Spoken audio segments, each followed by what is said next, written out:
You wake up, turn on the TV, or check your phone, and the first sound you hear is crisis, unemployment, inflation, corruption. Without realizing it, you've already started your day programming your brain for fear. Have you noticed how easy it is to start the day with the wrong energy? It only takes a flood of bad news in the morning, and before you know it, you're carrying a heaviness in your chest, a worry that isn't even yours, but that's already living inside you. The truth is simple and hard at the same time. The pessimism of the news drains your prosperity energy, and the more you feed on fear, the less space you leave for faith, hope, and the creation of new opportunities. The human brain is a wonderful machine, but it has an ancient flaw. It was programmed to survive, not to prosper. In ancient times, paying attention to danger kept us alive. Today, danger is symbolic, and the news knows how to exploit that very well. Every alarming headline is an emotional trigger that activates your limbic system, the center of fear. When that happens, your body releases cortisol, the stress hormone. And too much cortisol blocks the areas of the brain responsible for clear thinking, planning, and confident action. In other words, constant fear turns off prosperity mode and switches on survival mode. Have you noticed how, after watching too much news, everything seems harder? You start feeling like the world is getting worse, that money is running out, that nothing will work out. That's no coincidence. It's your brain interpreting reality through the content you consume. And what you consume shapes what you believe. And what you believe defines what you create. Modern news has become a daily training in scarcity. Every day, the same words, the same images, the same tone of urgency. And little by little, you start believing that living on alert is normal. But living on alert is the opposite of living in prosperity. Because prosperity requires calm, clarity, and presence. It requires a peaceful body and an open mind to recognize opportunities. Repeated pessimism is like a collective hypnosis. It convinces you that there's no point in trying, that the system is unfair, that no one prospers honestly, that the future is too uncertain. And when you start believing that, the brain enters a state that psychology calls learned helplessness. It's when a person feels that no matter what they do, nothing changes. And that's the perfect soil for financial stagnation. Creative energy dries up, enthusiasm fades away, and money, which is movement, stops circulating.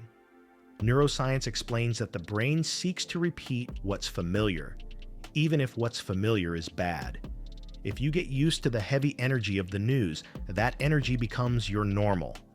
And the brain unconsciously begins to seek more of the same. More drama, more fear, more scarcity. That's why people who live immersed in bad news live drained, without focus, without motivation, and without faith in their own potential. Now think about it. How can you prosper after 40 if your brain is being trained every day for pessimism? How can you create a new financial cycle if, before the day even begins, you've already been bombarded with 10 reasons to give up? Prosperity doesn't grow in the soil of fear. It blooms where there is confidence, vision, and inspired action. There's an interesting fact about dopamine, the neurotransmitter of motivation. Every alert, every breaking headline releases small doses of dopamine, causing a brief sensation of excitement. But right after comes the emptiness, and the brain, searching for more dopamine, looks for another negative stimulus. It's the same mechanism as an addiction. The news becomes an emotional drug, and the price you pay is your peace. So what should you do? Turn off the world? Number. But you must learn to filter, to stay informed consciously, without being contaminated. Set specific times to catch up, but don't start your day or end your night with the news. The first And the last information of your day should be about your own life, not about the world's tragedies. Instead of feeding on collective fear, feed on stories of overcoming. Read biographies of people who prospered after 40, even when the world told them it was too late. Be inspired by those who built something good in the midst of chaos. These stories reprogram your brain to see possibilities. The energy of prosperity needs space to flow. And that space is created when you silence the noise. Try a news fast for a few days. Go 72 hours without watching the news. You'll feel your body relax, your sleep improve, and your mind open up to new ideas. Silence is a form of prosperity because it gives back to your mental field what fear once stole: clarity. You don't need to live detached from the world, but you do need to learn to choose what you tune into. Each channel is a frequency, and each frequency has a vibration. If you want to attract abundance, you can't stay tuned to the vibration of scarcity. The law of vibration teaches that like attracts like. When you vibrate fear, you attract situations that reinforce fear. When you vibrate confidence, you attract paths that strengthen confidence. The news is merely a collective mirror of the dominant energy.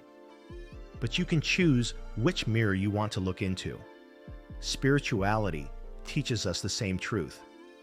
Jesus said, "It shall be done according to your faith." That means what you believe, you create. If your faith is rooted in fear, fear will be your master. But if your faith is rooted in abundance, abundance will be your guide. Prosperity is a state of mind before it becomes a financial condition. And your state of mind is shaped daily by what you see, hear, and feel. So, choose wisely what feeds your mind. Practice mental hygiene every day, just like you brush your teeth. When you wake up, take a deep breath, give thanks, read or watch something inspiring, and only then connect with the world. At night, end your day with gratitude, not worry. Write down 3 good things that happened, even small ones. This trains your brain to recognize the abundance around you. And if you want a challenge, create your own prosperity ritual. Every time you hear bad news, think of one good action you can take. If the news talks about crisis, spend time learning something new, or listen to music that lifts your optimism and energy. If it talks about scarcity, practice generosity. The best response to negativity is creation. If you feel your financial life is stuck, pay attention to what's entering through your eyes and ears. Maybe the block isn't in the market, the government, or fate, but in the mental frequency you feed every day. Because in the end, the world you live in is the world you believe in. And those who believe in prosperity build prosperity. This was just the beginning. In the link below, in the first pinned comment, you'll find something to speed up your growth even more. Did you find this content useful? Then like the video, comment, share it with more people, and subscribe with the notifications on.